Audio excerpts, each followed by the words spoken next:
So today's another day, and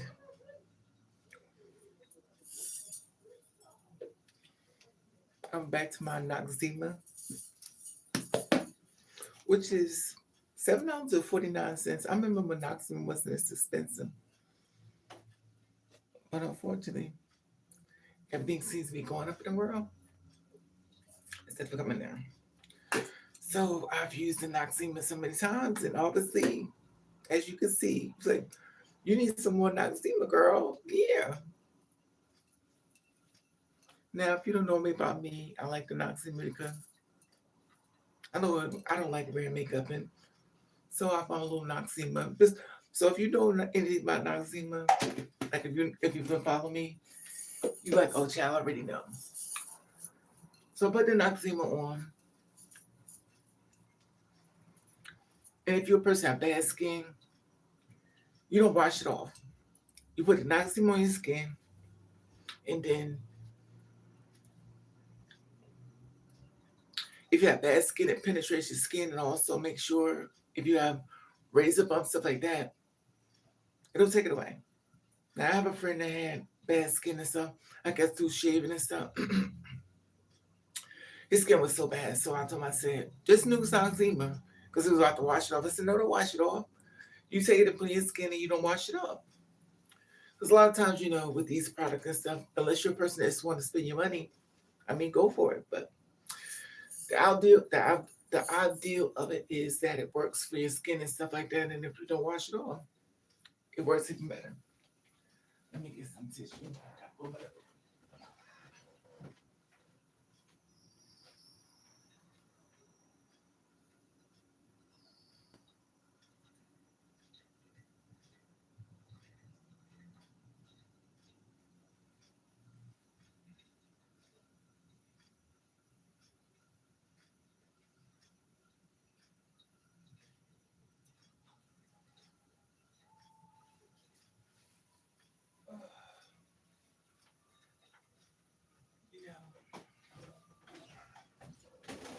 I think I must have.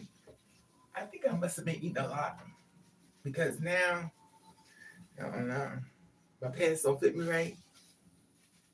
Look at this. It's so it's so bumped out in front. Excuse me. Well, that was cut. You know what's weird because I don't know. Hi, how you doing? Thank you. Let me get my little magnify. Was Raven as blonde as a bat. Hey, silent T girl. I'm Sienna girl. I'm blessing. Y'all make these names up and I'm posting them. But anyway, hopefully your day is going great. And also make sure you're staying positive and bring positive energy to you. Because remember, everything is always in a way of thinking. So it's been really difficult staying positive and stuff in this world we live in and stuff like that. And so I stayed in the bed. I took some blood pressure pills because you never know I'm gonna have another. You never know when I have my stroke again. I already had a stroke. I'm not trying to have another one. I'm not trying to participate in part two. So instead of that happening to me again, I'm trying to make sure I'm aware of the circumstances of my health and I understand as well. So it's so easy to go into depression because all this stuff in this world is so dark. Um, got busted today as far as girl la la la, rest in peace. Hey, kids more, chemo more. Y'all can thank you, Sienna girl. How you doing, boo? Because you look, you've been watching me. Your sister got blood as a bat. But you know, we have to keep moving forward. We have to find positivity in everything and stuff we do. And sometimes it's difficult and stuff like that. And those days I don't really come on because I want to remain positive and stuff. And job hunting has been so hard for me right about now. And When I tell you, I feel like everybody all over the world. Thank you, Boo, Sienna. And now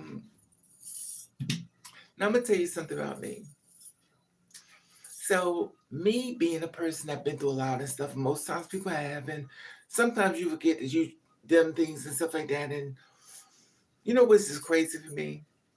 So I've been job hunting, and I had a stroke, which you already know that, and I had a stroke before, and 2 strokes, and that's the reason why I don't do the depths anymore because it bothered me mentally and stuff. And I wouldn't just tell the story; I would live the story. Most people that are empaths, they live the story. So I'm telling the story, but I'm living it. So the thing is, I decided to go in my resume. I know you're like, well, duh. So in my resume, I was like, because I got turned down for a job.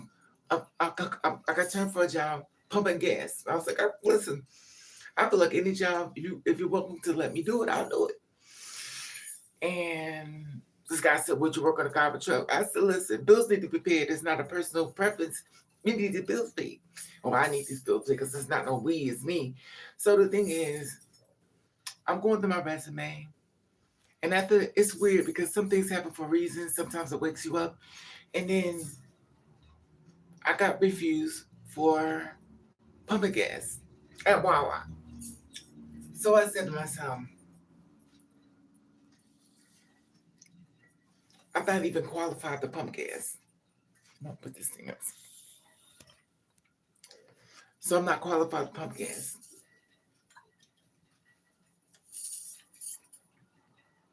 Where are your girls? How do I share, girl? Thank you, boo. It's just hit the share button if you want to, boo. Hey, kids mirror. You know I'm blind as a bat. Look, we're here now. So the thing is,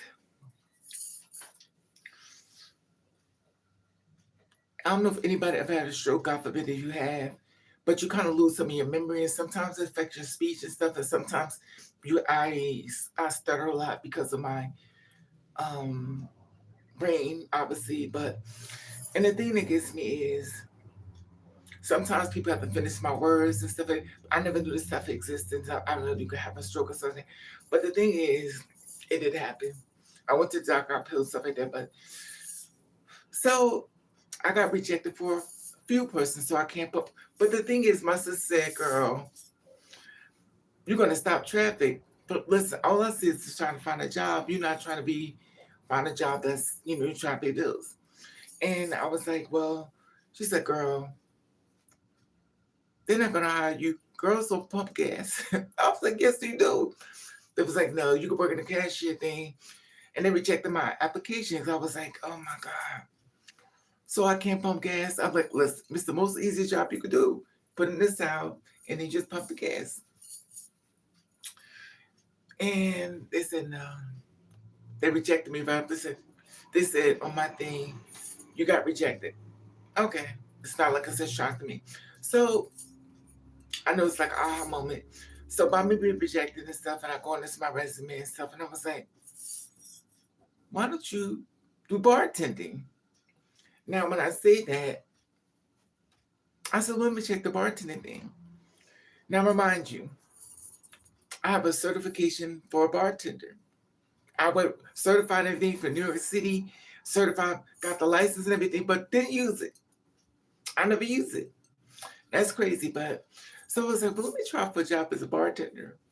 I only did it for 5 years, so what is the problem? But so as I'm going my resume, writing it all out and stuff, I was like, be a bartender. You like people, you get along with people. I'm not gonna be drinking, but and the thing is, I never really on that avenue and stuff because I was trying to find something that's, I need a job. First of all, when you need a job, you don't. I mean, in my opinion, you don't become picky because the bills don't care whether you get it paid or not. So I was like, so I go through I go in a room, get my resume out, with certification, and then I take it and I pull up my birth certificate and everything, and I'm like, and it's weird because I went to school, and I'm like, when I tell you, you forget your memory. And when I tell you I'm lifting up this certification, like I don't remember it. When I tell you your brain cuts off and you go right back on. Where are your girls? Oh, and I mean, I guess because it's a holiday, whatever it is. Hey Whitney, what's up, boo? And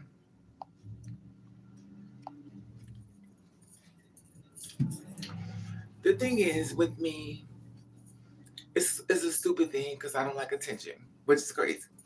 I don't like attention, but I'm gonna get attention. It's a guarantee that trust me. And if you're a tall person like me, but I'm so appreciative because a lot of girls are sharing that they're tall. I also applied for this Tall Girl podcast and stuff, and she's sharing different stories, Tall Girl podcast, and she said different stories as what she's been through and stuff, and how her life works out and stuff. She don't like being tall, and a lot of girls I learned don't like being tall, and because men are a lot of men. Once upon a time was the girls that were short and the guys were tall. So now the world has changed. So the girls are tall. When I say I felt bad before, I was like, well, damn, I thought I had it bad. Girls are 7 feet tall. Girls are 6'8", 6'9". I was like, and remind you, these are biological females. So I'm like, I remember once upon a time there was a thing called shorty, my shorty. But now the men are the short ones and the girls are tall. And they also have this party they have in New York City, or also all over. They starting the tall person's podcast and stuff like that. And the funny thing about it is there were so many people in this world that's so tall, and we never see them because they don't go outside. And the reason why I go by outside because they don't like the attention. But there was some girls I've seen that's 7 feet tall. I'm like, oh, thank God I'm not that tall. But 7 feet tall, 8 feet tall. I'm like, girls are that tall? But the thing was, there was so many things we had in common and stuff like that. And they was all saying, but some girls were like 7 feet. She's 6'8", but she wants a man taller than her. And that's a wonderful thing. You want what you want. It is what it is. Usually I get guys that are just nice, whether they're tall or short, I didn't care. Listen, as long as you breathe, you were good for me. And the funny thing I noticed that guys that are 5'6" look like tall girls. And I noticed a lot of people I'm not a lot of people, but a lot of girls want tall men. Now, if you're a 6'8" and you 6'5", I mean, but you like what you like. I'm not knocking that. But once upon a time, I wanted somebody taller than me. But I promise you this: the one thing you need to find the person the person, whether they're short or tall, you need to find out who you're dealing with. It's not about height; it's about how they treat you. Because you can't deal with people off of height and stuff like that. Because sometimes people be really mean and tall, which I've met and stuff like that, and I also feel they're damn high demand. So I just sit back and watch because famously for YouTube and stuff, I get the chance to see what people go through and stuff because I be looking and digging. And it's funny because everybody wants what they want. Everybody wants what they want. Anyway, so I had this man reach out to me. The scammers are out on the scammers are out for business. So also I use my little serum. This is a serum I use on my skin. The one thing I really don't understand about this serum, one thing I do like about it though, is that it's sometimes you don't want your face to look like makeup on it, but this is what. So this is what the serum looks like. It's clear. I put a couple of drops. I don't know if you can see this. I don't want to,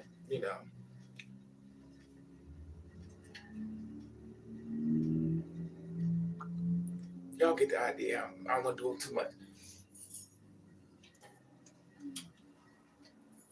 So this is the serum I use. Now the funny thing about this serum is, remind you, it's supposed to make you ageless. I've been wondering sometimes they want you to just use it because this skin becomes so rub it in my hand.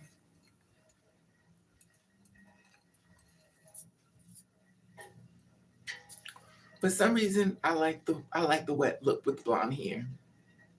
It kind of makes me look like you just come out the you know, the blonde hair and stuff, and then it makes it look nice to me. Then again, I may be a little blonde, but I just like it. I don't like wearing makeup ever since the blonde hair. Hey, Chef Big Ego, Miss Whitney, Raw All Goods 86. What's up, boo? I'm trying to make sure I speak to everybody because one thing I don't like is coming online and I speak to somebody and they don't speak to me. I'm like, listen, how much it costs to speak to me? Say hello. But I've been taking things too personal. And I slept all day. I took a blood pressure pill. And when I tell you I felt so much better, I was like, oh. So someone hit me up for to help run ads on other things. The scammers are out here like crazy and stuff when you're trying to find a job. I blocked so many people from the scammer call, disability. I'm like, yo. Then also, you sent me something about my death. I was like, oh, yes, if you're going too far, I'm going to die one day, but I don't need you to help me get no daggone, you're doing too much. Anyway, so I taken that information and stuff like that and, move forward with that. Now, in case you can't see this, because I can't put my glasses on. I got these from the dollar store. This is a serum. It's called, let me try to pronounce it out. Nacio 5%. So look at these names. Serum. Can you see this? Maybe somebody could screenshot it.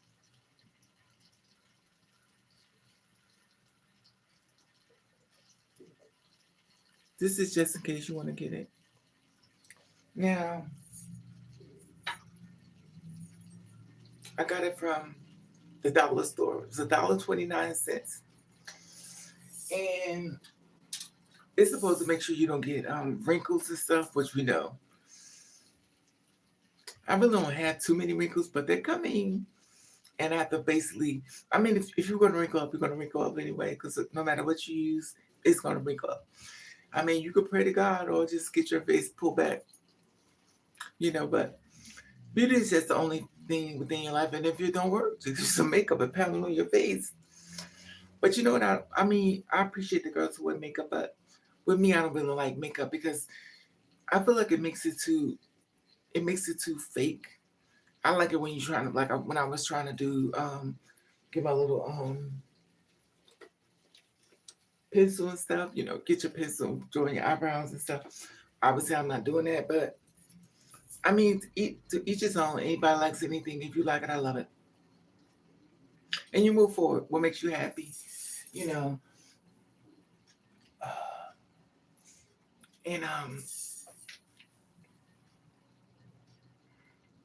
yeah. Hey, Eagle, it's when, and the thing about it is, I don't celebrate Thanksgiving. There is a reason behind Thanksgiving, which I'm not going to go into it, but I understand it. And the thing about indigenous people, the genocide and stuff like that, so I don't celebrate it. But if you want to celebrate it, listen, it's all yours. I don't care. I don't celebrate the fact that we murder people. I don't celebrate that. And I understand people want to celebrate it with that. That's fine. We're gonna take another reason, make it, but I understand that part. I don't do that. If you think about my house, my whole house is Indian. So I gotta have a house like an Indian. Let me show you my house. You've probably seen it before. Look at my house. So I got a whole Indian house. And how could I celebrate that knowing what I know? Let me turn this thing around. Can I turn this around? Ooh, I forgot this camera's the worst. I gotta turn my damn on. Let me see. See? So how could I celebrate this holiday when my house is Indian? Make it make sense. If my house is Indian, why would I be celebrating that day? Hey, Aunt Cheryl, what's up, Mama? See, I could even see her name. You know, I'm blind as a bat. And I don't celebrate it. I mean, but 2 weeks on and stuff. If that's what you want to do, I mean, go for it. That's your thing. That's your thing. But I don't celebrate it. Obviously, I wouldn't if I celebrate something about life and stuff like that. I don't celebrate with somebody being genocide or murdered and stuff, women and babies, stuff like that. And it's a long story behind it, but it's still obvious what's going on. And of course, people going to celebrate what they want to do, and that's their preference and stuff, you know. But with me, it's just it is what it is. And let me say some more.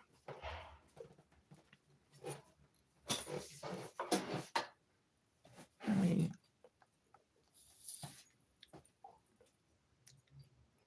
you see what I'm saying? Like this will be crazy. You know what this one thing I hate. I had to clean this daggone thing. And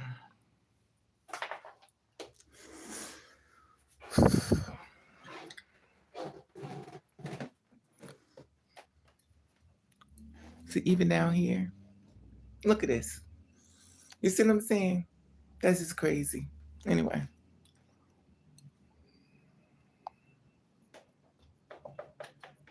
So, wait a minute. What you see my berry? Like,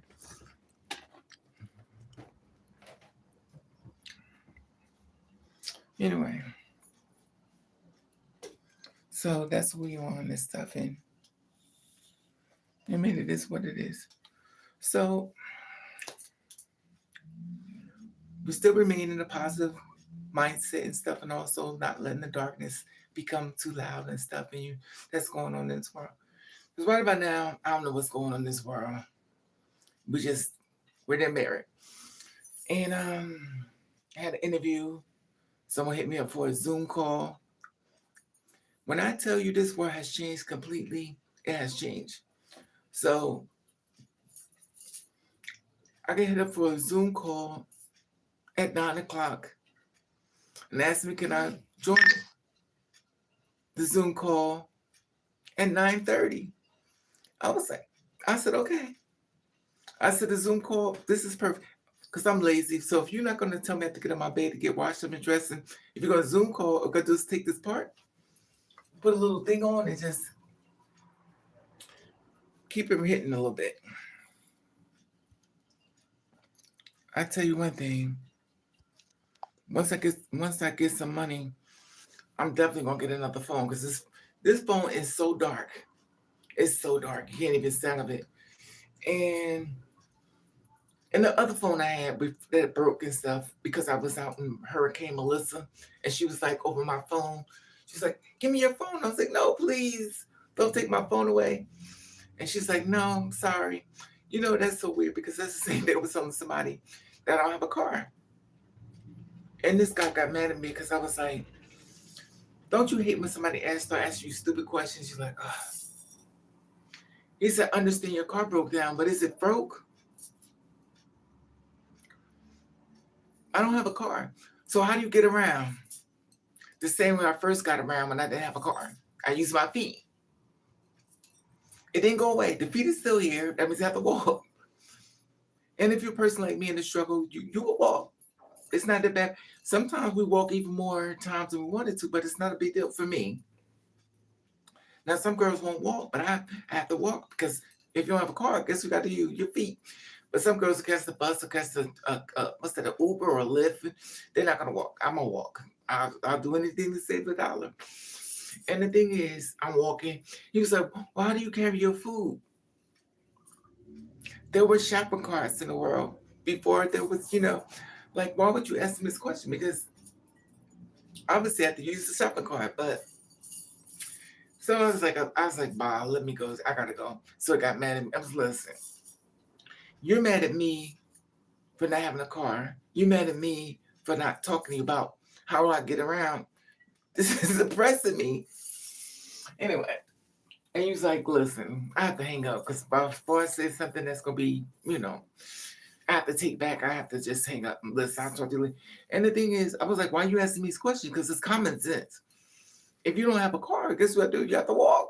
Anyway, so how you doing, Esha? I love Cooper. Exactly, Miss Childs. Thank you, Miss Hey Daisy, what's up, Mama? Miss Whitney. Yeah, yes. You know what the funny thing about it is? With my apartment here, I the reason why there's mirrors in my apartment, it makes the room look bigger. I want it may be a tiny top, but with the mirrors, they make it look huge. Now, once if I have to move, I take the mirrors down, but it's going to be pulled in,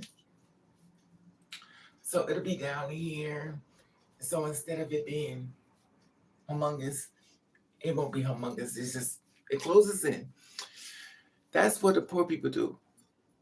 So me being a person which is poor, um, you do things to make things look bigger. So sometimes if you don't have it, you create an illusion.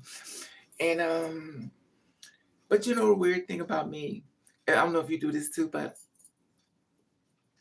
when I watch people be having their apartments and stuff to be huge, the apartments be so fucking huge and stuff. But I'm looking at it like, first thing I'm start thinking is, how do you pay for this? As a person in the struggle, I'm like, this got to be a bill. So you have to pay for the lights, you have to pay for keeping the maintenance and lawnmowers. And I'm like, I guess when you got it, you got it. You don't have to suffer and stuff. But the weird thing about it is, no matter how much money you get, how much money you have, you can't take these houses with you when you're about to leave this world. So within me, I don't care as long as I have a place to stay. I don't really need the decor or the beauty of the eight bedrooms or eight bathrooms. I don't need that. I just need one bathroom and one bedroom. Because once upon a time you didn't have that stuff, it didn't matter. So how you have this money now, you spending it crazy to me. You got 12 bedrooms and you only one person in the house. It's weird to me. But listen, when you got it, you got it. You do what you want to do. You want to so boat and stuff like that. You get all these cars and stuff in your lot and stuff, but you can't drive them all. And somebody's waiting a long line for you to pass on. When you pass on, the person gave you the most hardest way to go. They get their first person trying to get your car. I don't know. It's just weird. So I've been going through this for as child. I started that bleaching my hair, bleaching my eyebrows, bleaching everything. But my face didn't started peeling because sometimes when you're using that dye on your hair, another dye, the bleaching powder, it starts eating your skull. It's eating your skull and stuff, and now your skull is like, y'all see my results. But the one thing I think you said to me was the shampoo you use and stuff like that. I already got it from the 99-cent store. Because I'm cheap. I'm in the struggle. And let me let you see the shampoo I use.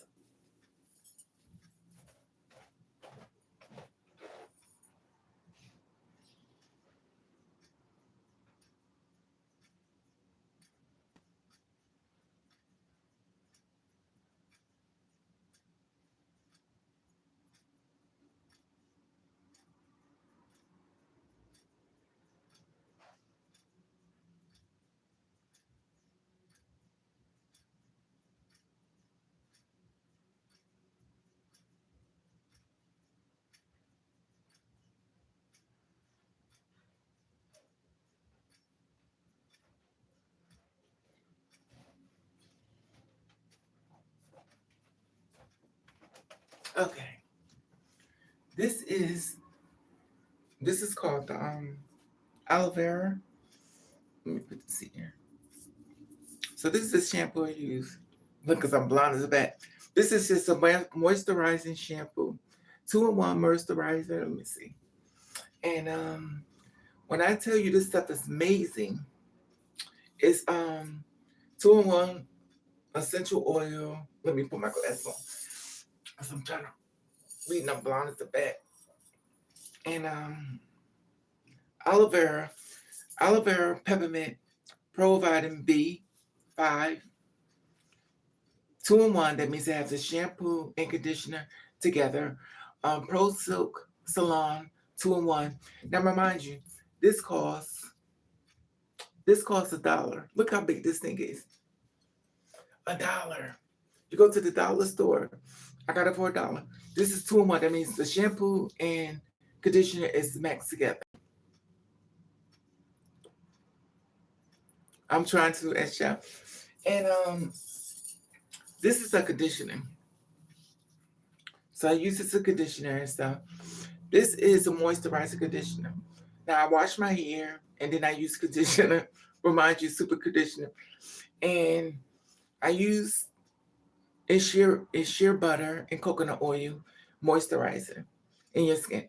Now when you wash your hair with this, it makes, when I tell you I said burn my face up, but this stuff right here,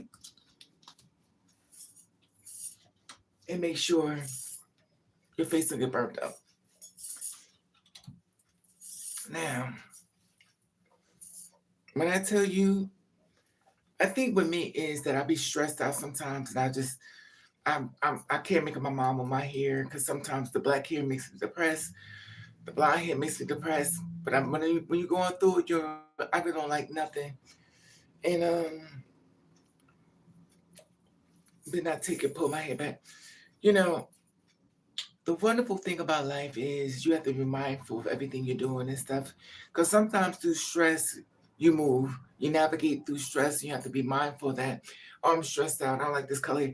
And remind you, you're taking your skin through tells the levels of stress, the levels of, and the thing is, you can't be doing that and stuff because actually at the end of the day, your face be burned up like mine was. Anyway, but we're not perfect people. We just try to make it live in the best way we can.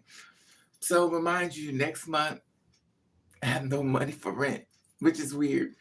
And I was like, you know what? Whatever happens, happens. So I applied for a job at I think it's called the Comfort Inn. So I applied for a job there and stuff, and they didn't hit me back up. But I also applied for a job at Prudential. I was like, I didn't even know Prudential had a liquor place. I was like, liquor.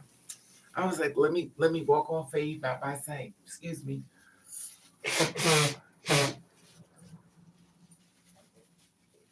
Whenever I'm doing a video, I have to blow my nose.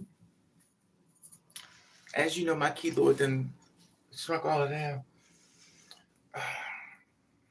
And I think I could be a bartender. I think I could do that. A bartender and stuff. And I was like, I think being a bartender where I was working at before, I think I was doing too much work. Because they had me, when I was doing bartender, you had to clean the glasses, you had to clean the shelves, you had to clean the glasses and put them in certain type of cleaner and stuff, make sure they're clean. Also, I used to carry big buckets like this of ice up the stairs. So me carrying garbage can of ice is when, you have to carry it upstairs. And I was the only person working there because I was the bartender. I think they were called like the person that would set up the bar. But when I worked at, I had to do everything. I was the person set up the bar, the cashier. I was the one cleaning all these drinks. It's so funny because when I first got the job there, God bless the dead, Mark hired me and stuff, but he hired me, God bless him. And he was like, okay. But he was very overprotective of me, which is surprising me because he was like, he hired me, he said, I don't want you fighting if you in the bar. And I said, okay. I said, if you hire me, I ain't go fight nobody. But the weird thing with him was he was very overprotective of me, which was weird because he would say things like, before he hired me, he used to come around, he's like, if anybody give me a hard way to go, let me know. And the weird thing, he was like, he was overprotective of me. And it made me feel good because sometimes you just need somebody to have your corner. He did have my corner, so unfortunately he passed away. God bless the dead. But when I tell you, this man gave me my first chance as a bartender because it was down in the village and stuff like that, village, New York City, and he gave me a chance. I love people that give you a chance in life. You be going through the struggle, and somebody said, "Come on, I got you." I love people like that. They want to make your world so much better. You went to school, got your license, and they will, and they pull you in. They help you. And I was the first girl. I was the first girl down there that worked down there. And when I tell you this man helped me, but it was one guy. It was a few guys there that was gave me a hard way to go. But I made myself a promise I was not gonna quit. No matter how what they did to me, I said I ain't gonna quit. And the weird thing about it was some guy that was at the bar, and my boss called me downstairs. He said, "Listen, the guy who you sit there talk the other day, he wants me to fire you." When I tell you I've never had a boss like that before, he was like, "I want to let you know that the guy that's sitting across the bar that get the drinks for you wants you fired." This is the one thing I love about them. They told me to my face that somebody wanted me fired. They would come out. They would be a loyal customer and would go downstairs and talk to them about getting me fired. I never would have known that. And it's so funny because in my mind, I thought we was friends. But it was like, no. Alex and Renell, oh, I should give our name. They called me downstairs to the basement and said he wants you fired. So they was watching him what he was doing. So I'm unaware of this whole situation. I'm talking about my back, and I'm unaware, you know. And it was weird because when I worked in the bar and stuff, like everybody played a little music they like. But when I used to work in the bar, guys would come up. I said, I never worked in the bar. It's gospel music. It was gospel music, blasting. It was all gospel. So when I got the job there and stuff, the reason why the little guy, it was had a guy that was working there. He was bringing in like about $300 a day. He worked day shifts, so it was $300 a day, same amount, 300 or 400. I think it was 300, wasn't four, it was $300 and stuff. So they hired me and stuff. It was like, listen, we're gonna see what you do. If it's not positive, we may have to let you go. I said, okay. So they put on the day shift because I want the night shift because the night shift, everybody comes in and get drunk and stuff like that. So they put me on the day shift. Now, not trying to be racial discrimination, but white people come to bars during the daytime, black people come to bars at night. So I was like, we're gonna cater to our clientele. I'm gonna cater to my clientele. So obviously I was going to be blonde hair, and I was working because there's a big window. They could see me through the bar through the window, and it was like, okay. So when I tell you the place was packed with all white people, because to me, skin is skin. Money has no murder. Money has no gender. So I'm trying to make my money, and the place was a black club. So when they walked inside, it was over there. The whole place was packed with white people. The whole place, and I made a lot of money, and it was weird because Raven don't discriminate. Listen, you got money, come on in. I'm not on that thing. And the thing is, when I worked there and stuff, it was a guy that was working there the daytime stuff. He bought in 300. When I was working there, I bought in 1,200. So how did you go from 300 to 12? When I tell you $1,200, I was making money. It was tons of money, and it was a gold mine. And I brought them all in and stuff like that. And also the cops was coming. This is so weird. The cops was in there and stuff. First of all, I don't care. You could be a cop, but there was a lot of celebrities in there. Ashford the Simpson was in there, and there was a couple other babies. It was a model. Her name was she was a model and stuff. I forget her name. She was in there, and it was celebrities and stuff in there. And listen, I cater to my clientele. Whatever you want, you got it. So after that happened, things were to the left, and they were trying to close the bar down and stuff like that. And unfortunately, it worked. They cut it down. But when I tell you it was a gold mine, If that bar wasn't closed, I would be there right now. I'd be on the bus, 11 o'clock at night. I'll be on the bus, but I was working during the daytime. So at 11 o'clock at night, I was going to New York. I was on the bus, gets the bus to New York City, and it was to me it was great, and it was positive and stuff like that. But unfortunately, somebody messed it up and stuff, and now it's closed and it's gone. And I think it's still down and probably under another name, but the same people now running it and stuff. Anyway, but it's so weird that your very own people closed the bar down. They were gay people. It was it was the thing was that got me was it was a black cop that closed down the bar. It was a black cop. And it's always your own people.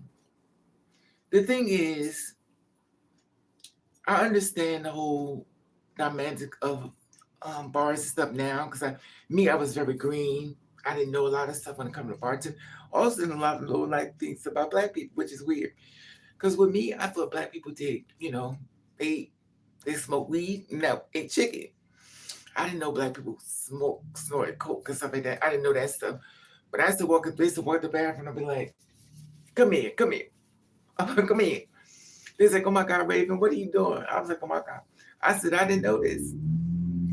So I was shocked. Is that Miss Moore? I'm going. Hey, Miss Moore, what's up, boo?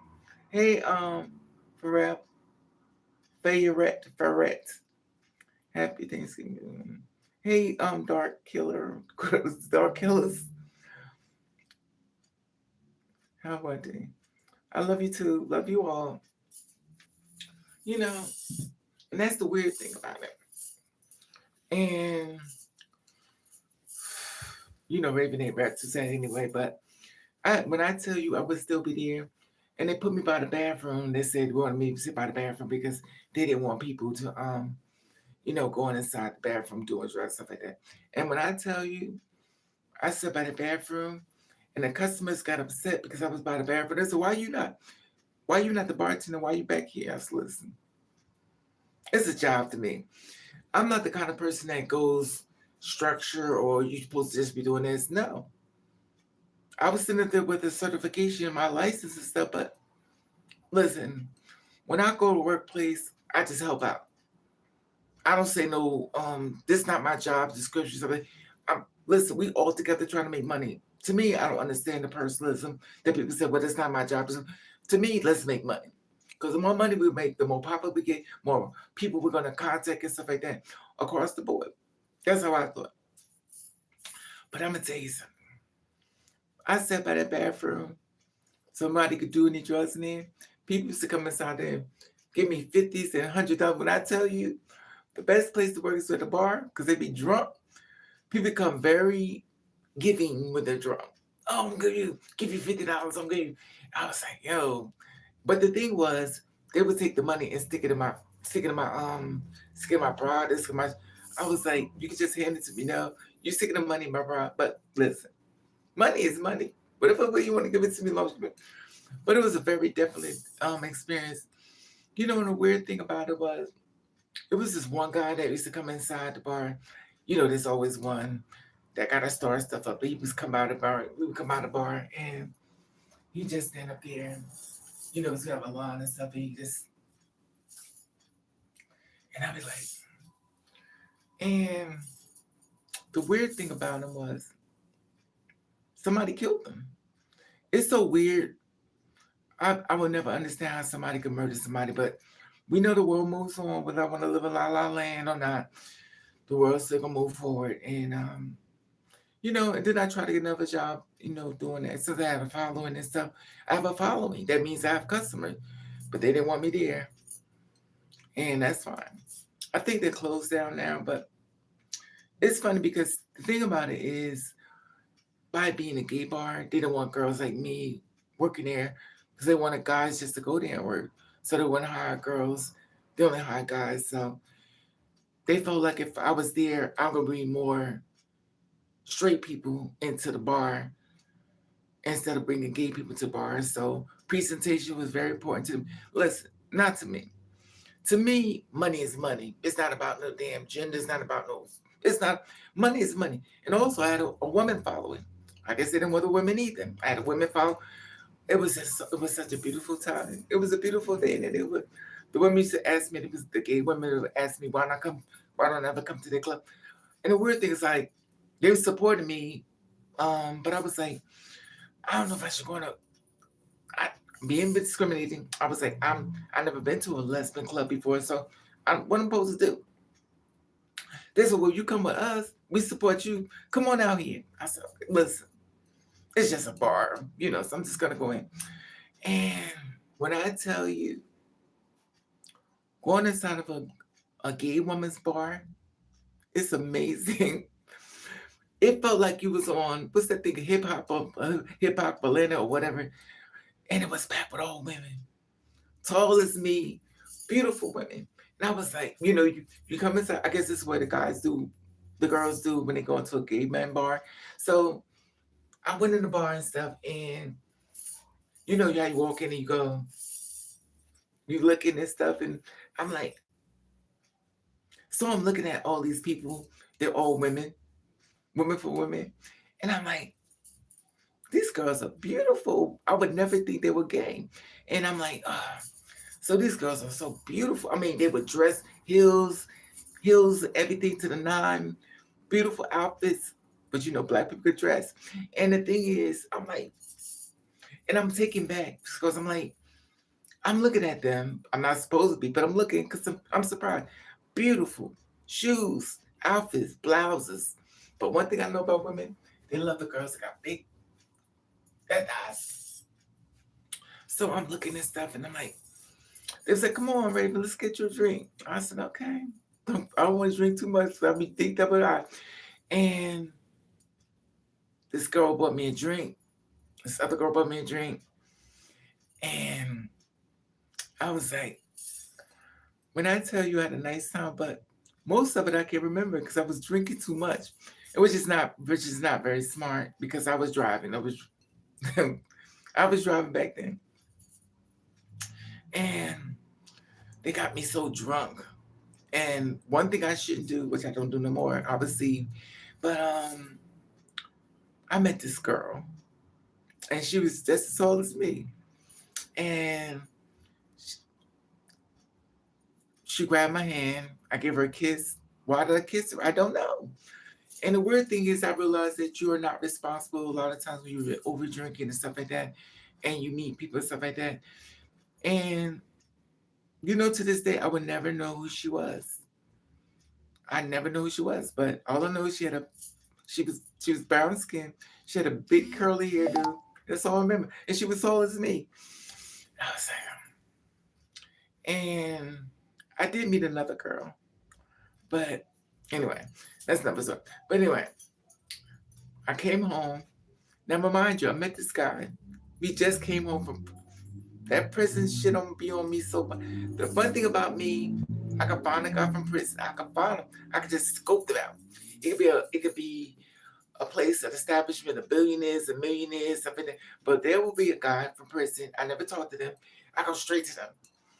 And he just said, and one thing I don't understand, which is, they like to say, look, I just came home from prison. Okay. So you proud of this? Yeah, I just came home. I did 30 years. I did 10 years. I said, oh, okay. I don't judge. Listen, I don't know what the circumstances is, but all I want to know is, did you kill somebody? Is I'm on the next list? So I'm like, I'm good. But they're the nicest people you ever want to meet. But I don't judge people because that's who I am. And we were cool as hell. But that's moving forward and stuff. It's so weird to me that unfortunately sometimes people do crime and stuff like that, but it is what it is. But anyway, I was like, it's a good time to get drunk and have a good time. And I did. But it's so messed up. Just like when what's that called? The Twin Towers, when they hit the buttons, they hit the Twin Towers, look at me, I'm stuttering. See, this is what I'm talking about, the stroke. When they hit the Twin Towers, see, I have to pronounce my words correctly, because anyway, so they hit the Twin Towers. When they hit the Twin Towers, I was down, it's not funny. I was down the street from the 10 Towers when they hit the Twin Towers the next day. But when I met this one guy that I was with, he was homeless and stuff. And I probably told this story before. He was homeless and stuff. And we had met for the first time. His name was Jose. ¿Cómo estás, bonito? And how we met was, I should have took the side there. So how we met was, I was going, I was in my car. You know, I was not in my car, but I was coming from the bar, and I was walking towards the deli to get some food. Then I wanted to get some, not some food, some coffee, because I wanted to make sure I had enough coffee in my system before I was going to drive back to Jersey, because I didn't want to fall asleep behind the wheel, because it is the worst experience is falling asleep behind the wheel. So as I'm walking to go to the, I think called the bodega, I went to go get my coffee. So I walked to go get my coffee. And then he says to me, I didn't know. Also, I was not aware of a lot of things in New York City. I did not know. I was very green. That's because I'm a person that stay to myself all the time, as you probably know, because I'm always online and I won't go outside. And if I do, I'm doing something. But so I walk past him. He says, buy me a coffee. I said, buy you a coffee. I ain't buying you shit. So I heard him, but you know, you hear somebody say something, but you act like you don't hear them. So then after I walked past him, he said, oh, so you ain't buy me no coffee. So I act like I didn't hear him again. I don't know you, sir, but I ain't seeing nothing. I'm not seeing anything because I'm not entertaining you. So he says, so I'm trying to walk back to the bar, and he walks behind me. I said, okay, here we go. You know, we go, here we go. Here we go. So I just can't go outside without somebody. He says, so I'll go to the bar. I'm standing in front of the bar. I think the bar had closed or something. I think it had closed. I think maybe I was the last call, but because my memory is yet. But the thing was, I didn't want to go home yet. Because when I go home, like that song Whitney Houston, when I open the door, there's no one care for me all alone. And so I go stand in front of the bar and stuff. I felt safe there that nobody was gonna, do something. I felt safe. So he comes walking behind me. He said, oh, so you didn't want to buy me a coffee, huh? I said, oh, here we go. And he comes up to me. I'm this tall. So he's Spanish. He's coming up to me. He's like, oh, so you ain't gonna buy me no coffee? He said, oh, so you don't want to buy me no coffee? So I'm like, I'm just looking at him. I ain't say nothing because I didn't know what kind of crazy was it. Was he level 1 kind of crazy? Was it level 2 type of crazy? Was it level 3? So I'm like, so I'm just looking at him. And the thing is, he was like, so he started acting a certain kind of way, if you know what I mean. So he started going, oh, so you ain't gonna buy me no coffee, snap his fingers at me. And I'm looking at him. And see, I'm kind of funny. Like, stuff like that makes me laugh. So I started laughing. I was like, crazy. Raven loves crazy people. Not real crazy, but you know what I mean, crazy people. He was like snapping his fingers, stuff like that. And they started laughing. He made me laugh. So I took him home with me stuff. So we got in the car and stuff. He said, oh, you got a car? I said, yeah. Well, I don't usually tell people I have a car when I did have a car because I didn't feel like people like me. And I felt like I give them more guns for the ammunition to mess up my car.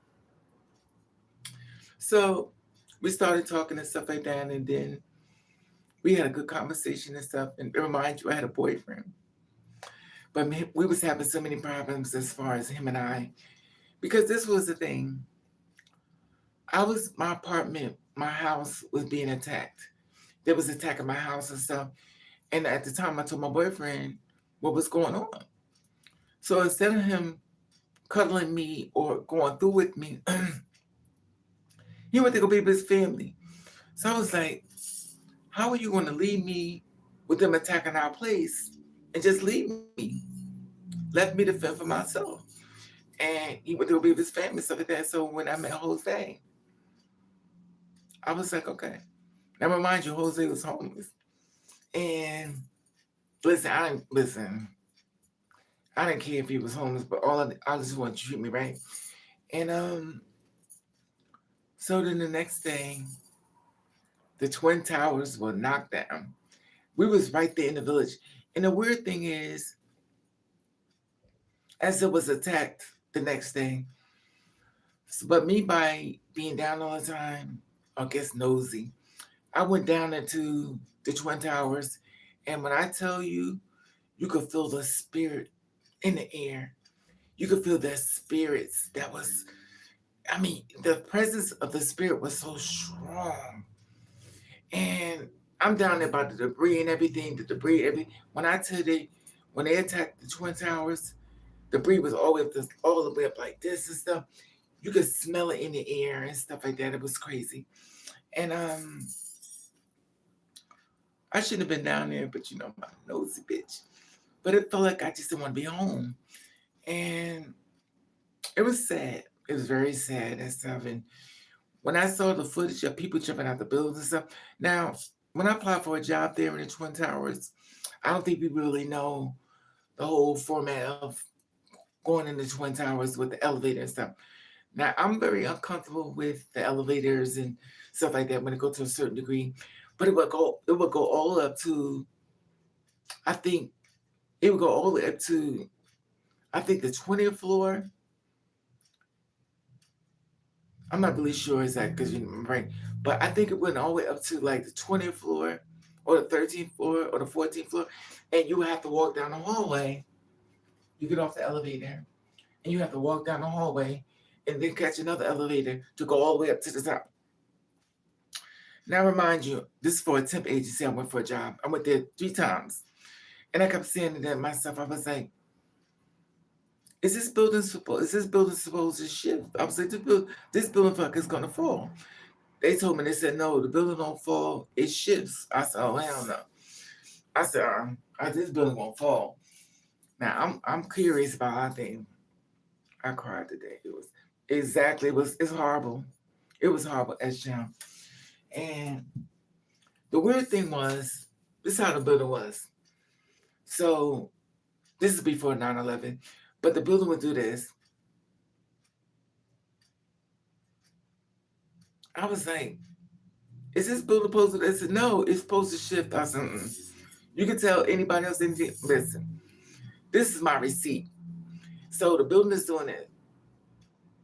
I was like, I'm sitting there doing, it was like a movie, but it's like, the building is doing this.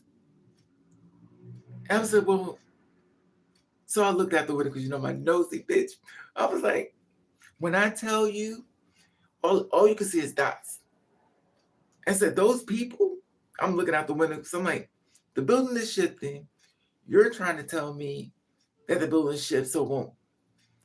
If a build is shifting, in my opinion, if somebody hit it, it's gonna go down. This is no, the structure just shift. Now remind you, I'm like this. Now I'm not on a game or at a carnival, but I'm feeling this building do this.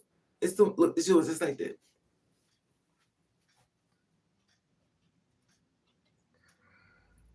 I just want you to get this full effect of hours. So the building is doing this.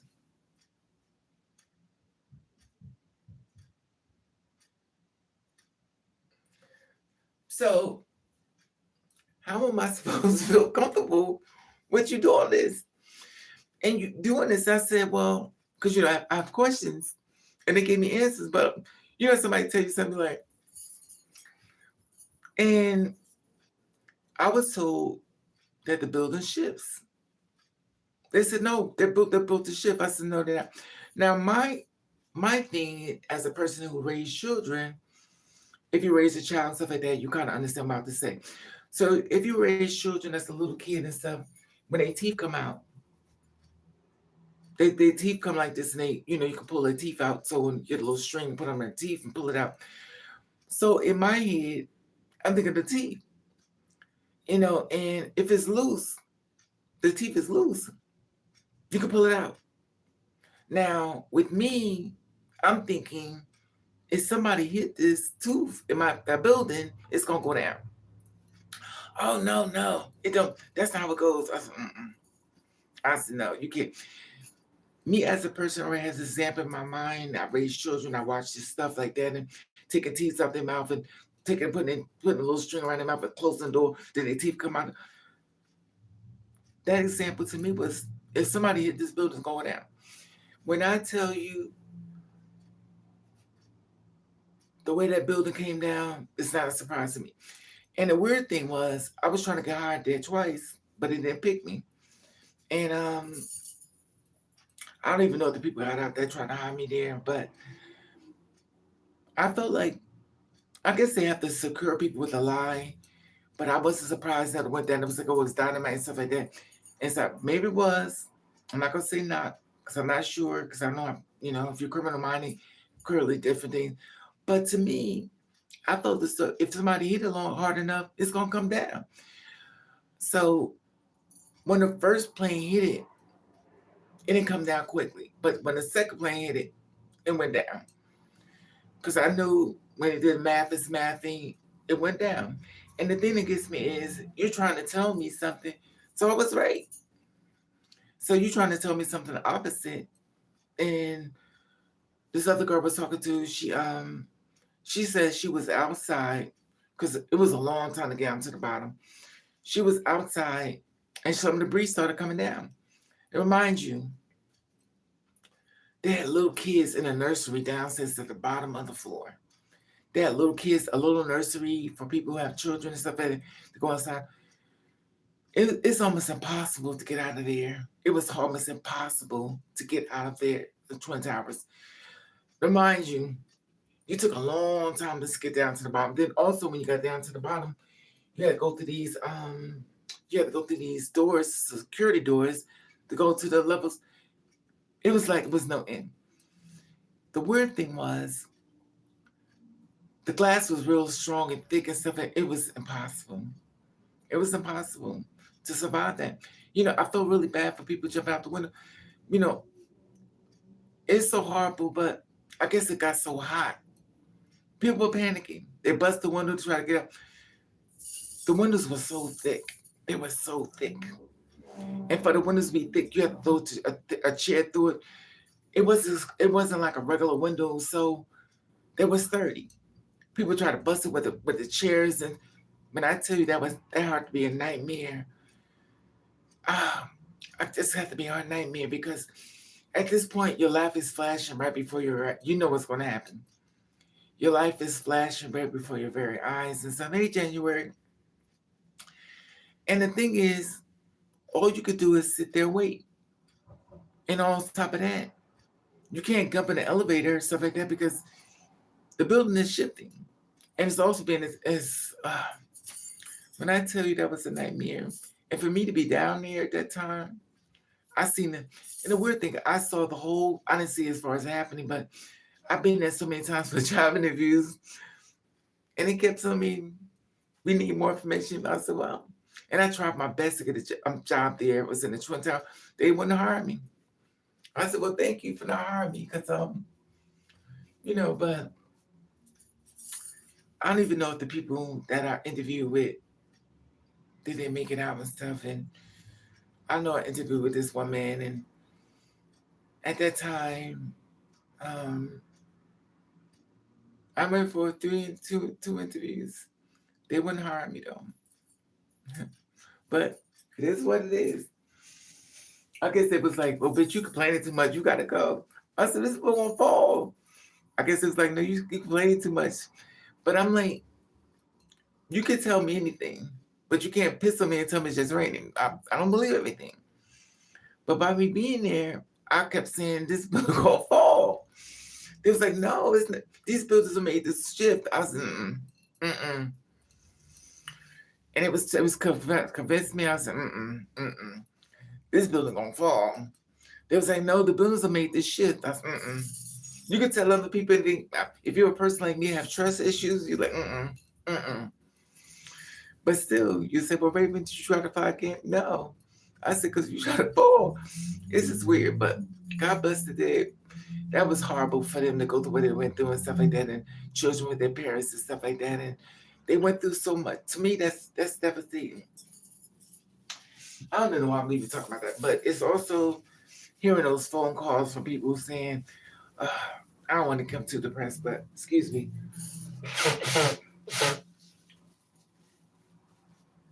Excuse me. Then you hear the phone calls and stuff, and mothers mothers calling their children saying, husbands, and we're not gonna make it. The plane has been hijacked, and that was just horrible. And then we need to change the subject because I'm getting myself depressed. And the weird thing is, I take it personal because I was down there. You know what I mean? So it's kind of like a traumatized thing and stuff like that. And didn't realize that the whole thing happened. You know, that's where it's very important to say you love people. It's very important to say you love them because you don't know. In this world we live in, we don't know what's going to happen next. And it was just horrible. It was a nightmare. Then they closed. It got so many levels to that. And then I had called my boyfriend at the time. I was like, I said, thank God he's a scaredy cat. I said, are you at work? He said, yeah. It's the first time he ever picked up the phone. We had got these. This a long time ago. The phones, the big cell phones, and big ones. I bought him both. I bought one. I bought us both one, and I called him up. He answered the phone. I was like, he never answered the phone. He would never answer. I was like, I said, are you at work? He said, yeah. I said, do you know that your building is on fire? Thank God he's a scary cat. So he was like, my building's on fire. I said, yeah, you better get out of there. And he was like, oh, it's on fire. He said, okay. He said, oh, okay, I'm gonna go. When I tell you, I was like, oh my God, I hope we get out of there before, whatever happens. Because I thought the building just was on fire. I didn't know it was being attacked. So I called him. I was like, listen, your building is on fire and there's smoke coming out your building and you better get out of there. So I'm talking on the phone. He said, okay. So he got off the phone and I wanted him to call me to let me know, he got up there safe, he made it out. So after hanging up the phone with him, I laid on the bed and I'm looking at the building on fire. Now I thought it was just on fire. Actually, I thought it was like a department that just caught on fire and stuff like that. I did not know it was being attacked. So when I called them and told them that he got out the building, but I didn't know he got out the building because at that point the antennas went down, everything went down, communication, the antennas and stuff, it was gone. It was gone. So I couldn't talk to them anymore. And I wanted to talk to him to make sure he got the building okay. Was he okay? And they shut the Holland Tunnel down. They shut the Lincoln Tunnel down. They cut everything down. And I was just worried about. I went through this whole thing. I spazzed out and stuff, because you don't know. And so I'm waiting for him to contact me because he couldn't contact me because the cell phones couldn't use them and stuff. And I'm watching everything. And the funny thing about it was, which is not funny, I saw walking past my house, looking at all his clothes and stuff. I'm looking at his shoes, his sneakers, and everything. I was like, oh my God. I was like, oh my God. So I'm thinking to myself, did he make it out? And the weird thing is, when you think somebody has passed on, the clothes look different, the shoes look different, everything looks different now. And you're like, oh my God. So everybody started calling me and say, did he get out? Did he get out? Get out. I was like, I don't know. So everybody started blowing me up. I was like, did he get out? I started crying. I'm falling apart. I'm falling apart inside the house. I'm going crazy. And we was having problems, stuff like that, but I was very concerned. So he made it out okay. but he didn't contact me. I was like,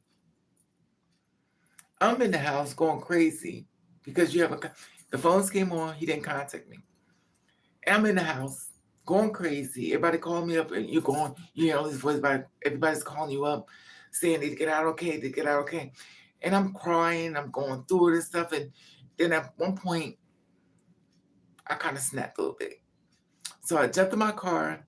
I said, I'm going to get him. So I'm going to drive through the Holland Tunnel and go get him.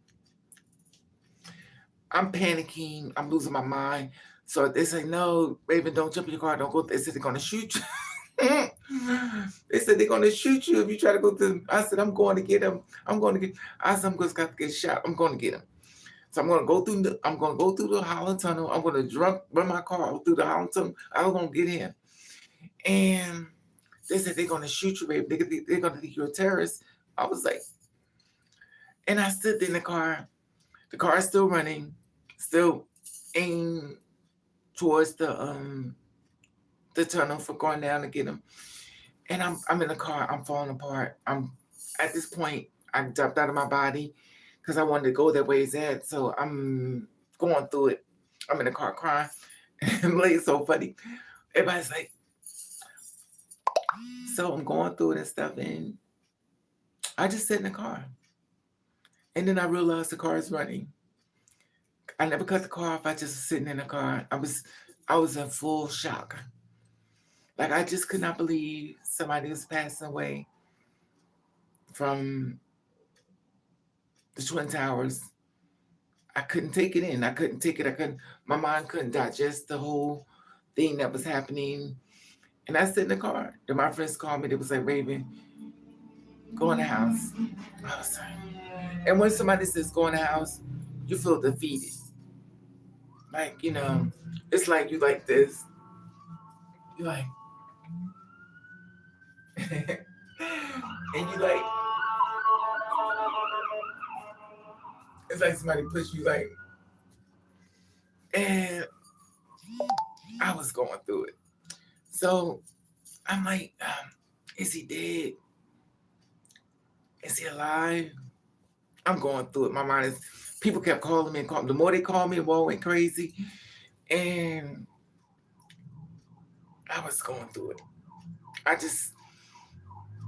When somebody you think have passed on, the shoes look different. The clothes look different. The shirt, the pants, everything looks different. So you hold up their stuff and you look at it like, just like this. Just looking at their clothes and stuff, and you like, and you can stand there like this for hours. Your mind is so boggled in the whole situation because you can't believe what's happening. It's like you just can't fathom the fact that somebody's dead. And you're looking at their clothes and their shoes, and you like this, just looking at it, and you zone out. You zone out. So you done zoned out. You're still standing in there. Like most people, I would just went to the bed and stuff. I stood there holding his shoes and stuff in my hand, and it felt so different to me. So I'm watching this whole thing, and I'm in shock. So they finally got the everything back, the antenna on, so the phone could start ringing and stuff. I don't know, but some people could use their phone, some people couldn't. And so I'm calling left and right. So he answered the phone, and I said, what's going on? Where you at? You made it out okay? I didn't know where you was at. You see, I'm okay. I'm at my mother's house. I said, you at your mother's house? He said, yeah, I made it out okay. I said, so you didn't think to call me to make sure I was okay mentally? I'm going. He said, no, I'm good. I'm with my family. Oh, oh, oh, oh. Oh, you with your family. And then Jose was like, are you out there by yourself? He said, I'm coming to see you. I said, you can't come. He said, I'm coming to see you. Never mind you, this is a stranger. I just met him. He said, I'm coming to see you. He said, you're in the house by yourself, and, do this over there. And he says, in New York, I'm coming to see you. I was like, you can't come in because You don't know I live this. I'm coming to see you. And it was so weird. I never had somebody to go to 10 for me, if that makes sense. And when I tell you, he was homeless. He wasn't after a while, but and he got through. He got through the train. When he came to my house, I was like, so how you, a person that's in New York, that's homeless, made it all the way back to Jersey to see me, and the person I've been with for 10 years ain't coming. When I tell you, I was like, I'm done. We had a lot of problems, but that was the icing on the cake. And here is a man that was homeless. How he got the money to get over here, I don't know. But he made his way because he didn't want to be by myself. He wanted to make sure I was okay. And I was like, you weighing it out. How could a person that just met me and I've been with a person for 10 years ain't even bother to come make sure I'm okay? How do you weigh this out? So guess what I did? I cleaned them up. And when I tell you, I cleaned them up. And obviously, I don't want to say too much because you hit me up and said, I'm so sorry what I did to you. It's okay. And the thing is, and the weird thing about it was, this man really loved me. And so I thought. And anyway, I'm trying to leave it at that. Jose did say thank you. I'm not going to put you up in there. But it just was so weird. But he did anything to me. He came to see me at my hardest time in life. And you never know who's going to show up for you at your darkest hour and stuff. And the man I was looking for and stuff, he wasn't bothered. Matter of fact, he didn't come. They opened up the trains. But mind you, I already knew that because he came here. Jose was here. So Jose was here. So I know you could have came home. He didn't come home. He wanted to die with his family. I was like, bullshit. What are we doing? So what are we doing here? So clearly you don't care enough about me. But that's why it's very important. If you're in a relationship with somebody, make sure they're not jealous of you. Make sure people are not jealous of you. Because their truth is going to be shown to you. And you may not like the truth. Like they say, you can't handle the truth. You're not going to be able to handle the truth when the times comes up for showing how much they care about you. And he left me out there. Jose came to see me. And he got up there. Now, for me, that was like a God to me. Because the fact of the matter was that you went through the storm just to see me. Like, I'm going to be okay, but you wanted to make sure I was okay. And that was a powerful thing for me. He's the one guy I wish we could have been together and stuff, but that man was on a big tour. You could take a man off the street, but damn it, you can't take the street out the man. And the thing, even though he apologized, I was like, I'm sorry for what I did. He said, all you tried to do was help me, and I fucked it up. We get it. And the thing is, we're still friends now and stuff, but I would want to say if anybody I could be with, it would be him. But he was a dog. Matter of fact, let's talk about Jose. I don't want to tell too much his business. So Jose, this is after the fact. So Jose came out something, so live with me and stuff like that. I talked to my friend. I said, listen, can't live with me. And so I asked my friend, could he move in with me? My sister said, you's a bold bitch. She said, you put your man, you put a man inside your house with your boyfriend. She said, you a bold bitch. What boyfriend? This man just showed me he didn't give a fuck about me. So what kind of relationship we have? So, and Jose was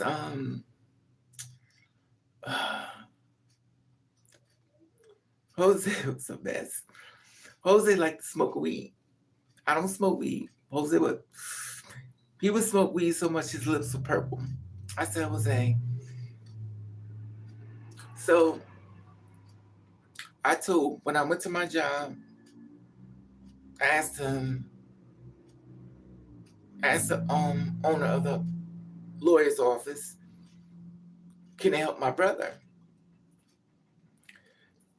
So they said, well, bring your brother in because they liked me at the job, and we're going to get your brother a job. I said, my brother. So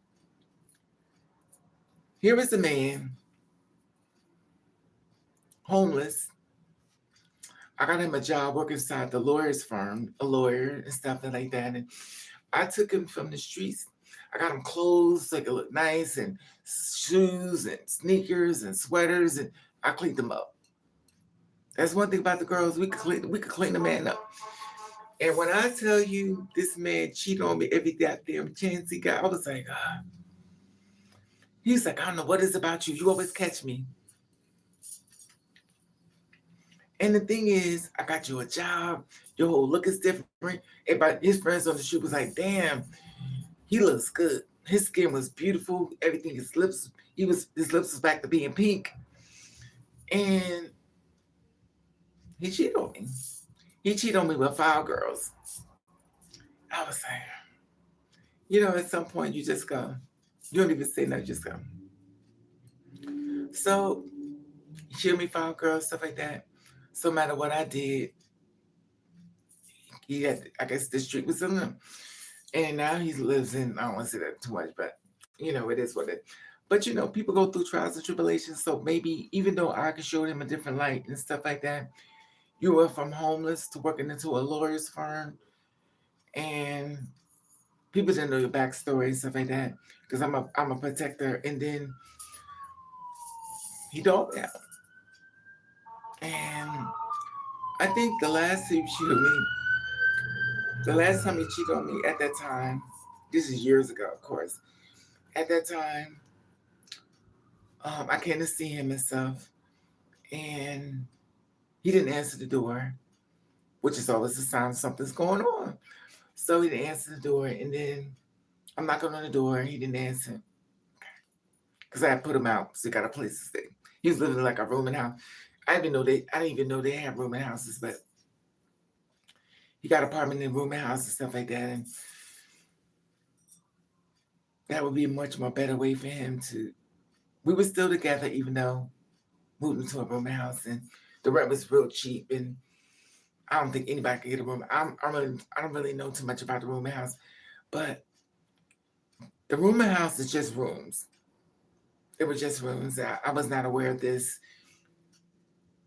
type of things that houses do and stuff like that. But to me, it's a place to say, listen, I went to his house, stuff like he showed me the rooming house. They all share the same bathroom, shower, whatever. And they stayed in the room. I was not aware of this. And so I bought him some White Castles. So I got him a big bag of White Castles and stuff. And then I'm not going to wait to answer. I said, okay. So I was on the porch at this house and stuff. And I was trying to open the door wasn't open. So I was waiting for him. I know what was sleep, was it there? So all of a sudden I heard this couple coming. So this couple's coming down the street. They laughing, they talking, they have a good time. I said, okay, Bob. I said, well, I'll get in through the door through this couple when they come inside and stuff. So, I'm waiting for this couple going. So I go lean back and wait for the couple to have room just to walk in. So I'm waiting for the couple coming. So they walk inside the porch area, and the girl takes her arm, she put it around his neck, and they're holding it, they're kissing each other. I said, Jose, he said, oh shit. I was like,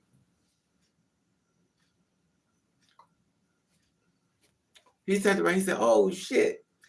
I was like, you know what? I had enough. I said, you cheat on me so much. I was like, you know what? I'm gonna let you got that.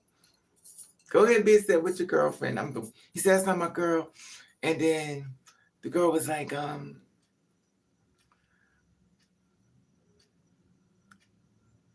she said something. She says, tell Raven I'm a real girl.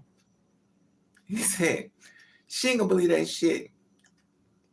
So I'm like, I said, you know what? Good to you. So I'm about to leave. So I'm out the door, I'm about to jump in my car and go. He starts pushing me against the wall. He said, I'm tired of you. You always accusing me of cheating. I'm tired of you. I was like, she's right here. He said, I'm tired of you accusing me of cheating. I'm tired of you. Jose was a crybaby. He would start crying. This man mentally fucked me up so bad. When I first met him, he got on his knees. And he got on his knees and said, please don't leave me. I've never witnessed stuff like that before. So he said, I'm in love with your heart. And when I say he used my heart, and the thing is, I've never had a man get on the ground outside and say, please don't leave me. Please. And me have a good heart, I could leave him. And he knew how to work. When I say he used to work me mentally, he would mess with my brain. He would stay in my brain. And then I said, man, I took you from the streets. Like, we started from the, what's it? We started from the bottom, now we here. I was like, you know what? So then he's screaming at me. I'm tired of you. He's crying down. He's crying. I'm tired of you accusing me of cheating. I'm tired of you accusing. He's pushing me. I'm tired of you accusing me of cheating. I said, she's right here. He said, I'm tired of you. You pushed me. I'm tired. I was like, Jose, she's right here. He's screaming at me. I'm tired of you. I'm tired of you. He's pushing me. I'm tired of you. I'm tired of you. I said, okay. So I'm going back to my car. I had on my army gear and stuff. My Timbs, my army green shirt. I had bought him this powder blue sweater, powder blue hat. He had on a whole powder blue outfit. Beautiful. Compliments for me. I bought everything. And remind you, I didn't buy him the clothes, go out and find somebody, but that was for work. But he fixed us up, got the shoes on, I bought him, Tim's on, the Tim's on, I bought him, the sweater I bought him, the jeans I bought him, everything I bought because he didn't have nothing, he was homeless. And he pushing me back, pushing me back. And he's like, remind you, how did we get here? When I tell you I love this man so much, but so he goes, he's pushed me back. So I'm trying to get to my car, trying to get in my car. He's pushing the door closed. I was like, Jose. He said, I'm tired of you. You keep accusing me of cheating. I said, she's right here. So it didn't click in yet. And then I said, you ever love somebody so much and they just breaking your heart and you just love them and you just like, you're trying to process it because you see what you're seeing, but you don't want to see it. So it's like you're fighting with yourself, you're fighting with your heart. You're fighting with yourself, you're fighting with your heart. Even though they're screaming at you something like that, but your heart is so invested in this person and you believe so much. And you're listening to them, they're screaming at you and the person's standing right there.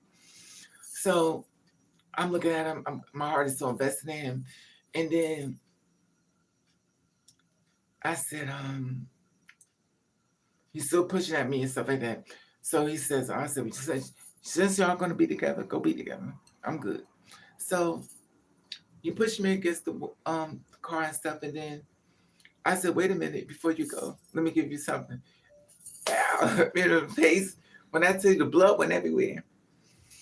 And then I snapped. I told her, I said, get my car. She said, oh my God, what you gonna do to me? Get my car. I said, y'all ain't fucking tonight. Y'all ain't fucking that. I told her, I said, get in the car. So she's like, what are you gonna do to me, please? What are you gonna... And then me being a person, I'm a softie. I took her, I said, you're not fucking him tonight. You going home. She said, I live in New York. I said, well, you about to catch the train. So I paid for her ticket to go home. Being a dumbass. I still care about you. I may not know you, ma'am. So I paid for her to get on the train. I tell you, I was a softie back then. When I tell you stupid, there I was, pop out the box. And I paid to get her ticket and stuff, and then I put her on a train and stuff like that. He's blowing my phone up. Oh my God, you crazy bitch. You trying to kill her. So he's blowing my phone. I said, so she's in my car. I'm taking her to the train station to take her home. He's blowing my phone because he's afraid for her. His blood is all over everything, all over the shirt I bought him and stuff like that. And I'm just shocked. I'm in shock. So I made sure So I made sure she got home okay. Who does that? So I made sure she was okay. And then I went home. And he blew up my phone and said, "What did you do to her?" I said, "She's going home." He said, "Oh." I said, "I'm not a bad person." But okay. Why would I explain anything to you? Because obviously you don't fuck me over. So the thing is, she went home, she got the train home and stuff like that. I think I may have given her a couple of dollars. I think I may have given her a couple of dollars to make sure she got home okay. You can't pick this shit up. When I tell you there should be a picture of me called a dumbass, it should be a picture of me inside the cycle business. It's a dumb bitch. So I made sure she got home okay, give her a couple of dollars to get home okay anyway. And she got the train and went home.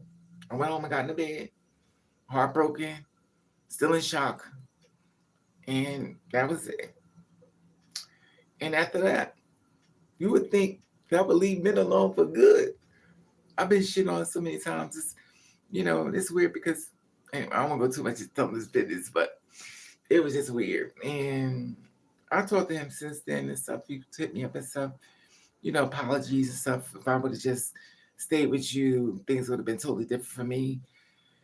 But you never know what you had to, you lost it, and it is what it is and stuff. And I told myself, listen, let's not talk about it. It's okay. Let's go on and talk about it. But they don't know who Jose is. But when I tell you I love that man so much, I loved him so much. I don't think I ever loved somebody. When I tell you I love people that make me laugh, excuse me.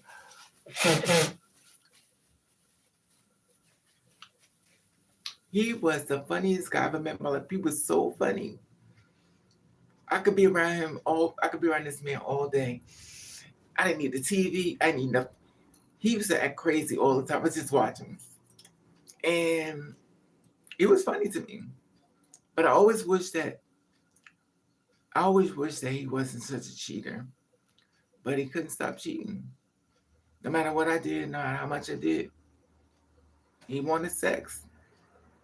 And every time I turned around, it was another girl and another girl and another girl. And I was like, okay. But I tell you, if he wasn't cheating so much, we could have made it. He was the most funniest guy I met in my life. He was funny. I mean, he used to make me laugh. He's the kind of person that would walk in the room. He just made me happy. And they took it all. They took it away. He said, "Well, now you about to be sad, bitch, because you've been canceled." And the thing was, I don't know. But anyway, it is what it is. He moved all the way to somewhere else, another country and stuff. But anyway, that's a little small story. It's so funny. I went from the Twin Towers to Jose. I just want to give you a backstory about Jose, what happened with us. And the one I was with for 10 years, I really don't talk about him because our relationship was very much that way. And I don't talk about him at all. I don't even want to talk about it. I don't even want to see him. It's so funny. Back then, even maybe now, sometimes you'll settle for anything just so you don't have to be alone. And he's the first guy I ever had that would give me his whole paycheck. And by him giving me his whole paycheck, when anything this man asked me for, he got it. Now, me personally didn't know men shoes could come $400 or $300. I never had a pair of shoes for but I bought him shoes for every time we went to the shoe store. His shoes cost $300 or $400. But the fact that him giving me his money, everything he wanted, he got it. But I never knew shoes some cheap. But for him, I gave him the world.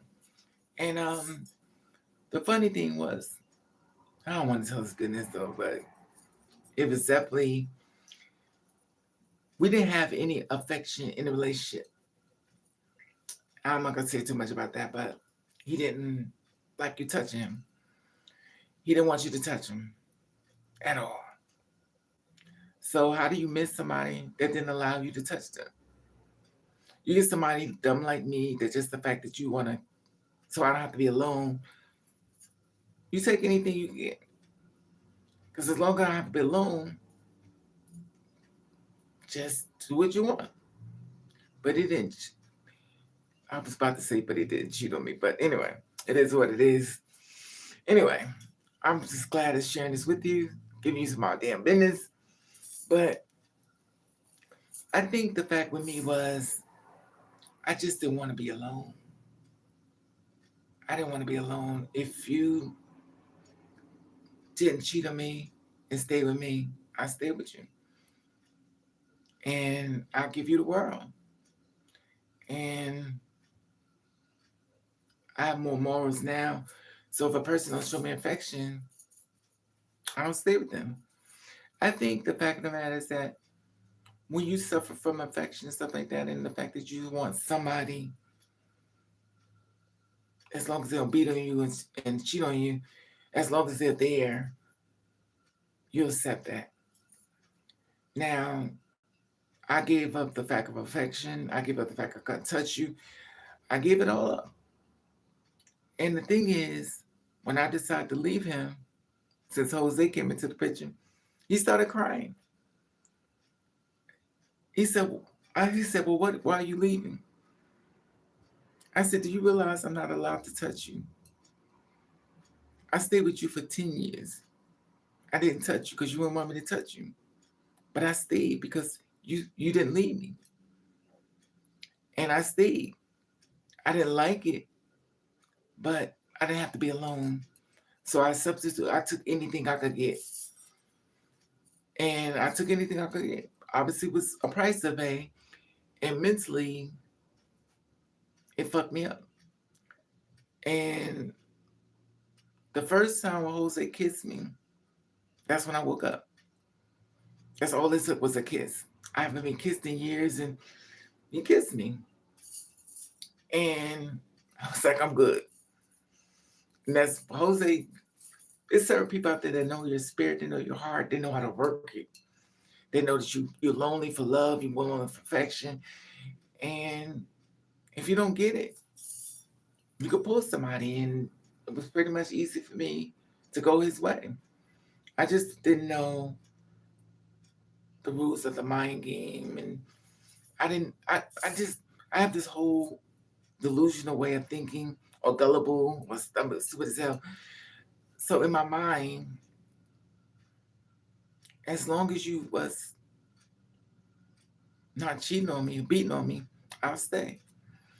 Even though I didn't get the love, I didn't get affection, I couldn't touch you. We used to get in the car, I put my hand on top of his hand, he pushed my hand off. I wasn't allowed to touch him.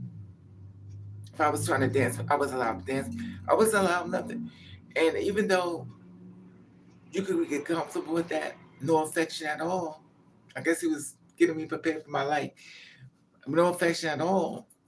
I didn't have another loops. If I left him, I was going to miss him. How could you miss somebody that didn't give you any affection? They didn't cuss you. They didn't let you touch them. He gave me some lame ass excuse, but I was like, okay, whatever. And I was like, so then on, I said, if you can't love me the right way, I'm not staying no more. I stayed 15 years with this man. It's the first time I really don't even talk about him at all. There's nothing to talk about. I wish my story could be different. Like I met somebody that would love me.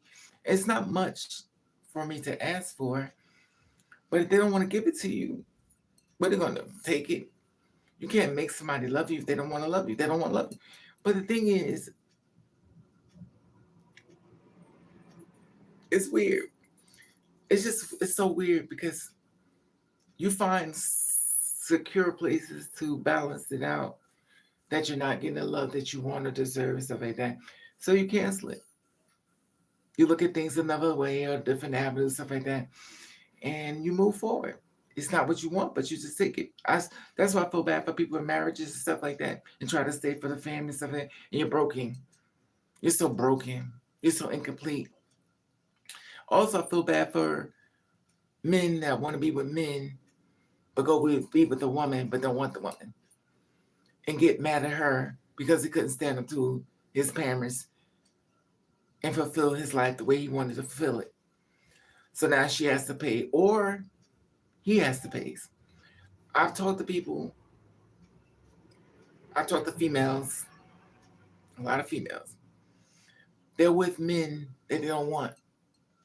And the men be like, I give this girl everything she wants. I give this girl everything. She said that she wanted somebody to love her. She wanted somebody to have her back. She wanted somebody to give her money. So he's like, give her everything. She just keep cheating on me because she don't want you. She's gay. She likes women. And the thing that gets me is we never talk about that part. There are women out here that want to be with a woman, will make a man suffer. There are a lot of men out there that want to be with men, and they make the woman suffer. And the woman can't figure it out, which is really sad also. How is it that you can go to jail to be free? You finally could be yourself in jail, in prison. So then you get these guys, all of a sudden now they're showing videos of them in prison and have I guess, a girlfriend in prison. And he's doing, she's doing, well, I'm not trying to misgender, she's doing his hair and stuff. She's keeping him looking good and great and stuff like that. And the wife is there thinking of when he get home and stuff like that.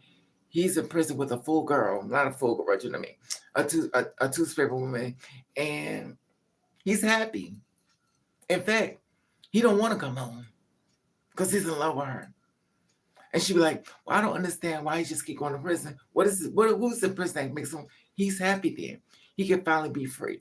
Make it make sense. He can finally be free in prison because he couldn't stand up for what he wanted. And men are supposed to be protectors and provider, but unfortunately, a lot of men are afraid. And that's other challenge abuse of parents. I know my child is not gay. If you gay, you get out of my house. And all these abusive languages that they use to kill their children off. And it's unfortunately that you're being pushed into being with somebody you want to be. It's like a reverse rape. You don't want them, but you're being pushed to be with them and stuff like that. And it's so sad that they can't give themselves a chance to get their happiness, stuff like that. Sometimes parents push their children so much in their world that they feel as though they need to be a certain way, their children disappear. They become missing. They can't be found. A lot of missing children are not missing. They just ran away. And it's so sad because a lot of times parents will push their children so much because they can't be who they want to be. Just imagine being forced to be with somebody you really want. You're forced to be with them because you love their parents so much. Their parents, you're killing their parents. That's a lot of parents, they end up dying. Their children not showing up. It's not like you choose to be gay. It's not like you choose it. It's just in your spirit and your soul. It's not everybody, but there are some girls that transition because they look prettier as a woman, but they were never a two-spirit woman or a two-spirit man. And they all of a sudden you see videos saying, "Oh, I transitioned back. We was never that person. You just found that you look prettier with makeup on. You look more." But it's not just. It's a spirit that lives inside your body. It's a spirit. It's not something you just turn on and turn on. It's in your body. You can't direct it or fix it because God already implanted it in your body. You can wash it and stuff like that and clean it, but it's still in your spirit. You didn't choose who you are. You only try to navigate it through the way God sent you down this earth to be and make it work for you. Sometimes it's so hard and difficult because you feel like you're betraying your parents, stuff like that. And it's so sad when you tell your parents stuff like that, you start crying because you feel like you disappointed them.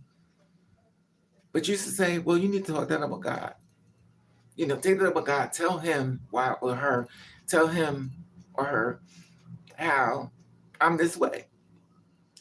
And it's so sad because a lot of times parents throw their children on the street and then can't understand why they want to see you. You threw me away.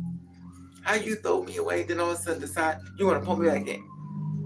It don't go that way. It don't go that way. But unfortunately, but the weirdest thing is, which I've learned, is parents will push their beliefs on their children, but they won't tell their parents, they won't tell their children that they were whores. They was fucking everything on the street, fucking everything. Any couple of dollars, they'll fuck you. And the weird thing, they don't share that part. That's none of your business. You was out. Your father already been with men, women, every damn thing else. Then the story comes to you, oh, that's not the way I live. But you did the same, you did worse stuff. But you don't share that part. You make the whole thing about you is all pleasant, everything was perfectly. And the weird thing about it is, if you live your truth, maybe what is in that person's body in my opinion. The DNA was not as far as you thought. It's unfortunate, but it is what it is. But anyway, just make sure you're true to you, because at the end of the day, we all have an expiration date, and we never know what expiration date is. But make sure you're happy in this life you're living, because once it's over, it's over. I grew up in a crown ghetto. You're right. That's how it be, young. That's how it be. I'm sorry you went through that, young. But a lot of times and stuff, it's, you know, I just, obviously I overthink. I just feel as though when a person is a certain type of way, do you really know this person? Do you know this person? And don't let your life pass by while you're trying to please somebody else that don't really care about how you really are. That you have to use drugs to be who you are. And I get it. Sometimes the sounds become so loud and stuff, and the rejection becomes so much to you in your mind and stuff. It becomes difficult because you're human and you're growing and you're not perfect, and you're going to get some things wrong, or some things you're going to knock it out the box. You know, it's just not right, but just make sure that you're happy. Because at the end of the day, you can't take none of this stuff with you. You can't take the car. You can't take the house. You can't take the person you probably in love with. When your time is up, make sure your conversation is going to be, I was happy. I had the best. I had oodles and noodles every week. I had bread. I wanted some, but I didn't matter that because I was happy. I made it feel like I'm flaming young. I didn't have none of these things, these glamorous, these famous cars, but I was happy. I was happy. Because I promise you, at the end of the day, you can't take the car with you, the house. But one thing you can honestly say, I was happy. I was happy. Because remember, we all have an expiration date when we're going to leave this world. That's guaranteed. At some point, you're going to leave this world. I did that, tried to care, but they'd be like, oh, you don't care. I would told them, I don't care. Never know what love is, never thought. Yeah, that's the thing about it, young. But, young, the thing about it is,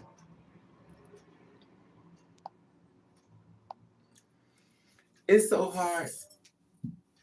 It's hard to love yourself when you've been taught to hate yourself. That's why you have to drown the noise. And just always keep in mind, you did not create who you are. You're only walking through the line that God created for you. So it's not your fault. Take it up, God. He did it. This is why I'm here, because this is who He created. This is why I'm the person I am, because of who He created. This is His thing with Him and I. It's not about you. It's about Him and I. He created me. So obviously you're not happy with what God sent you. So maybe you need to be talking to Him, not talking to me. So you don't have to cry over it because He created you. That's the greater things you are. The fabulous are, the designers, the everything, the empathy, the empaths, stuff. That He created you. And you're created for a reason. You may help somebody along the way that you become lost. And you always keep in mind, I'm here because of Him. He created me to come here on earth for a reason. So maybe you don't like who I am and stuff like that, but He created me. And He's also watching me, over me and stuff, to make sure no harm comes to me, as long as I recognize where the harm is coming from a person that try to make me feel less than and small. So just keep in mind, this not your mess. This is who created you. And be proud of who you are.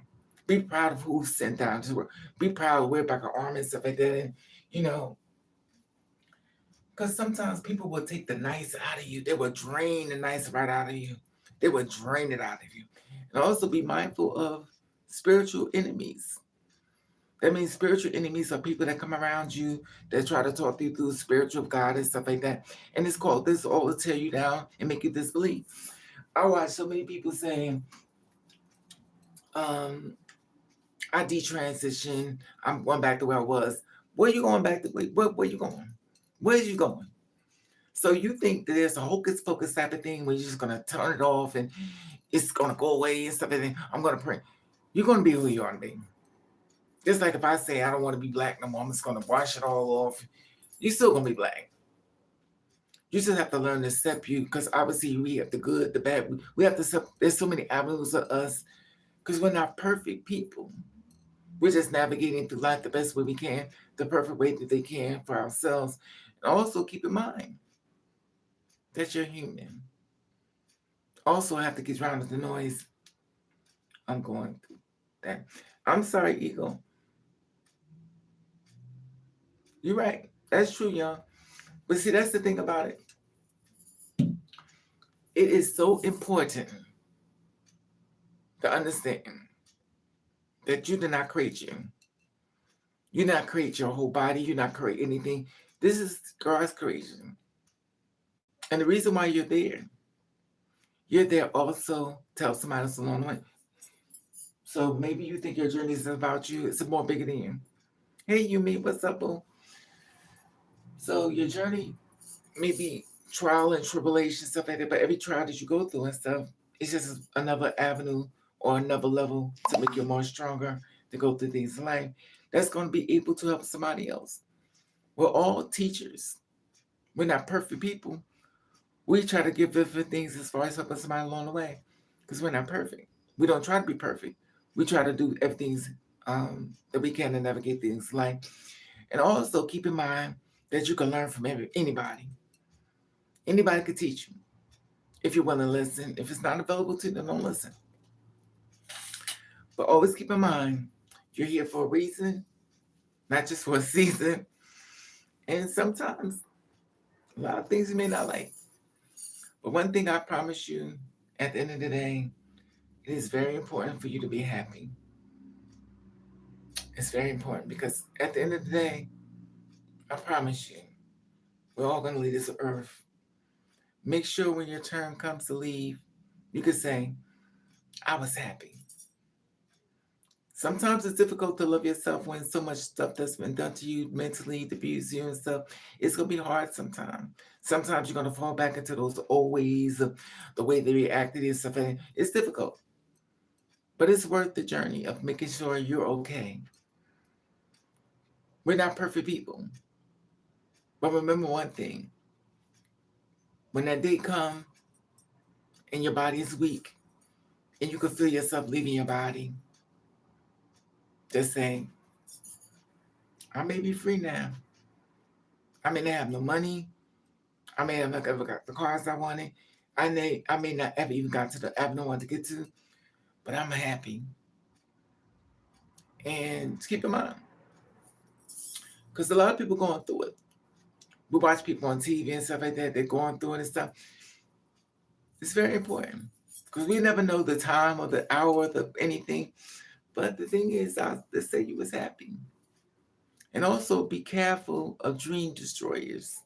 Those are people who tell that you tell your dreams to, and they go, no, it ain't gonna work. It ain't gonna work. Those are called dream destroyers. Everything you put out there in the universe, they shoot it down. Those people you stay away from.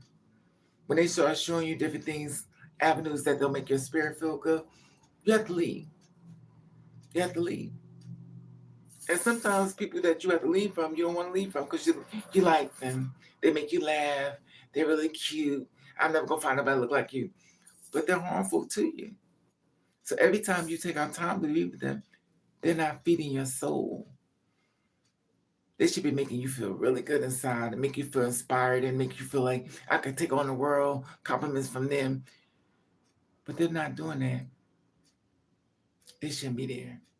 Anyway, through trauma, sometimes we allow things to last longer than they should have, but we're not perfect people and stuff. And sometimes we hear it, but we don't hear it. I always say, when you tell people things, you have to give them time for it to narrow. You have to give them time for it to marinate in the brain, because that's because you told them. They heard you, but they didn't hear you. It's gonna take a little time for it to sink in. So One day, maybe you're going to the store, walking down the street. You're like, that's what was, it hit you. It'll hit you. And you start looking at, oh, well, now when I realize this, I'm going to move a little bit differently. I'm going to make sure this don't happen again. Because everything happens to everybody within a reason. It goes, just because somebody told you, don't mean you're supposed to act out of it right then and there. It takes levels of things. So we don't really hear it at the moment, but we heard it. And then now certain things comes up, it's starting to make sense and stuff. Hey, Eagle. That's me too, young. And that's the thing. Just keep in mind. And remember one thing. Your parents are your earth parents. When I say that, that means they're your parents on earth. Your spiritual parents are not here. Also, your spiritual parents are people that are aligned within you. That's why we have these people in our family. They never seem aligned up with you. They don't seem aligned up with you, your goals and dreams. They shoot you down. There's so much against you because they're not your earth parents. They're not your spiritual parents. Because when your spiritual parents come in, the whole energy is different. When your earth parents means that they're earthly, they do things by the books and everything like that. But your spiritual parents, they know who you are. But the earth parents means that they follow the rules that somebody else wrote and they push it on you. Because they have the audacity or the mindset to realize that this is just books pulled down on somebody else's journey and stuff like that. So you're giving my whole life as far as a book knowledge, but you're not my earth parent. You're my earth parent, but you're not my spiritual parents. Let me go slow up because I'm starting to stutter and that damn stroke fucked me up. So you have to be mindful that your earth parents and your spiritual parents. Spiritual parents are parents that already know who you are. They also celebrate you. They also acknowledge you and also push things that's kind of great. They don't push things on you to say, well, why don't you do this, that way. Your spiritual parents let you be, and they feed your spirit so you don't have to go through life hardful and painful. Anyway, I'm about to go. How long I've been there? Oh, I've only been on for 120, 157 minutes. But, it's just weird. Life is really weird and stuff. And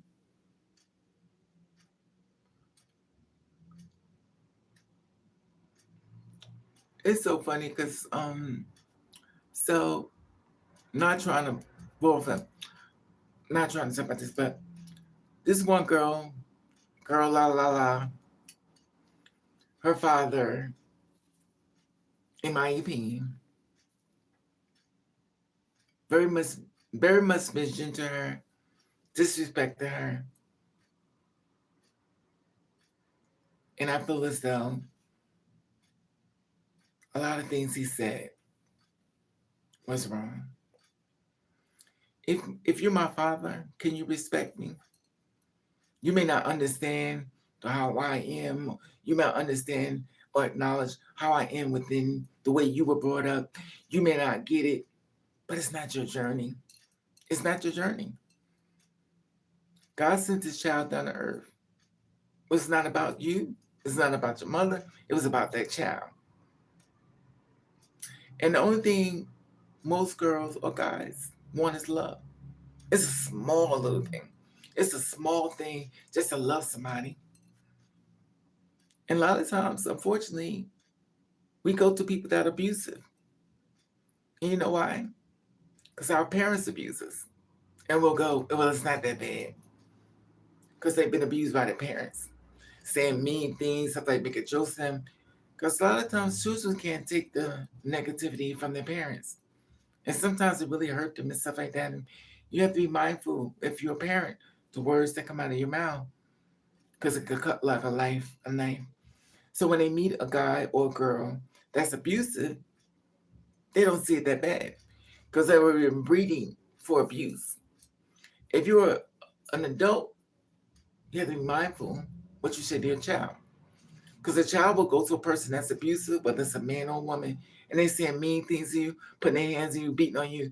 because it's not that bad. Because you taught them that abuse is not that bad as a parent. And the thing about it is, a lot of men get abused, a lot of women get abused. And the sad part about it is, children are brought up to believe that the parents have Bible. In other words, so if a guy cries, that makes him soft. If a guy shows any feelings, that make him, you take him and you police him into being something totally different.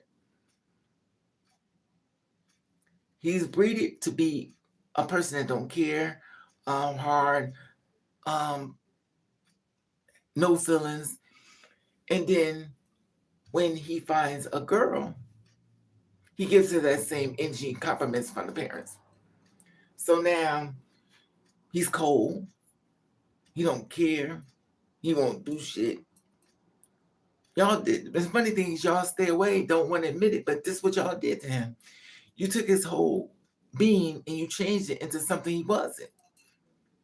And when y'all take him and break him down so much, sometimes he snaps, he get on drugs, he keep drinking, smoke weed, he gets high all the time because you couldn't accept who he was, and you broke him down so bad that he don't find no peace unless he's high or beating on somebody or doing something dangerous.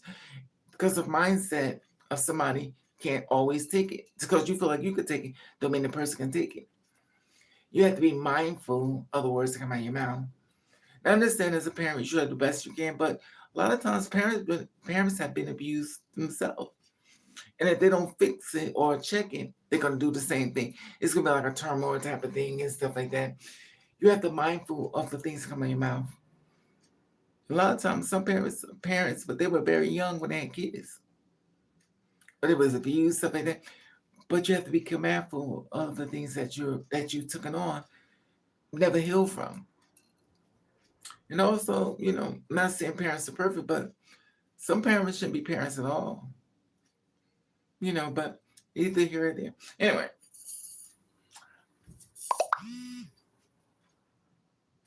I'm about to get off here and I'm gonna talk y'all to death. Let me see. You mean, unfortunately, some people spare. Exactly. You mean eagle, young. You mean eagle, young, eagle, eagle, Miss Flowers, and shout. Oh God, what is this? What's this? Oh, 06. I'm just gonna say 06 because you got all these numbers up here. I don't know what it means. Miss January, love you, January, love you, S Child, love you, Eagle. Miss Ann Moore, what's up, Mama? Miss Daisy Brown, Miss Evers or Everett. I'm not the I'm on the misgender nobody. I may be saying it wrong. Indio, what's up, boo? Sienna, Indio, S Child. Hey Nova, what's up, Mama? Sienna, S Child. Miss Whitney, Miss Daisy, Mr. Eagle. Hope I'm being saying, bitch, you call me Miss. Anyway, I'm trying to be, Ra, the God's child. Y'all, can y'all give me some easy names? Y'all give me these. Okay.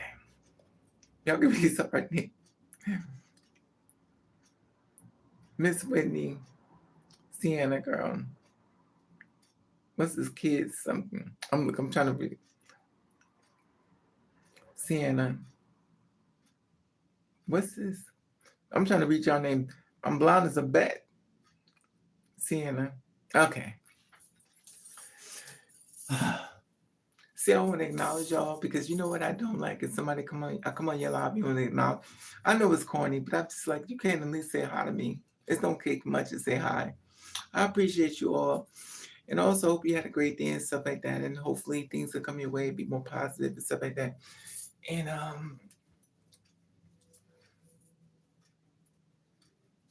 it's so weird. But anyway, hopefully you have a great day and stuff like that. I am Victor Light. I am Victor Light. Only positive things come my way. I am Victor Light. I am Victor Light. Only great things come my way. I am Victor Light. Only good things are found in me. I am Victor Light. Everything I'm asking for, I'm going to receive.